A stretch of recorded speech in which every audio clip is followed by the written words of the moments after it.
అంచనాల్లో మెజారిటీ మార్కును మాత్రం ఖచ్చితంగా అంచనా వేయలేకపోయాయి ఎగ్జిట్ పోల్స్. ఈ పరిస్థితి పంజాబ్ ఎగ్జిట్ పోల్స్ లో స్పష్టంగా కనిపించింది.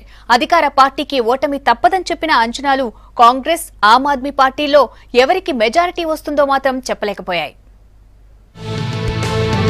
పంజాబ్ లో 117 స్థానాలకు ఎన్నికలు జరిగితే 59 సీట్లు వచ్చిన పార్టీకే అధికారం దక్కుతుంది. ఈసారి అసెంబ్లీ ఎన్నికల్లో అకాలీదళ్, బీజేపీ కూటమికి ఘోర పరాజయం తప్పదని ఎగ్జిట్ పోల్స్ అన్ని స్పష్టంగా తేల్చాయి.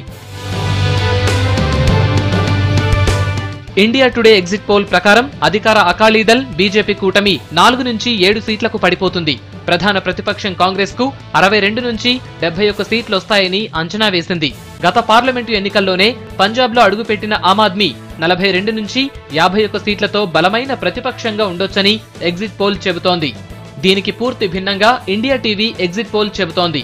ఆమ్ ఆద్మీ పార్టీని 59 నుంచి 67 సీట్లతో అధికారం చేజిక్కించుకుంటుందని అంచనా వేసింది. కాంగ్రెస్ కు 41 నుంచి 49 సీట్లు వస్తాయని చెప్పింది. అకాలీ కూటమికి 5 నుంచి 13 సీట్లు అంచనా వేసింది.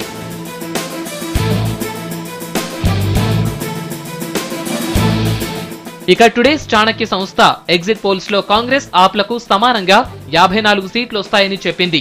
అకాలీ కూటమికి 9 సీట్లు వస్తాయని అంచనా వేసింది. ఇండియా న్యూస్ సర్వే కూడా కాంగ్రెస్, ఆప్లకు చెరో 55 సీట్లు వస్తాయని, అకాలీ, బీజేపీ కూటమికి 7 సీట్లు మాత్రమే వస్తాయని చెబుతోంది. దీంతో పంజాబ్ లో గెలుపెవరిదన్నది గందరగోళంగా మారింది. క్రికెటర్ సిద్ధును కలుపుకున్న కాంగ్రెస్, కొత్తగా ఎంట్రీ ఇచ్చిన ఆప్ లో ఎవరికి గెలుపు దక్కుతుందన్నది చూడాలి.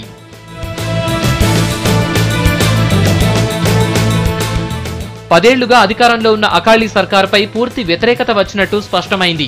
అవినీతి ఆరోపణలతో పాటు డ్రగ్స్ మాఫియా రాష్ట్రంలో కలకలం రేపింది. రైతు సమస్యల అంశం కూడా అకాలీలను దెబ్బతీసింది.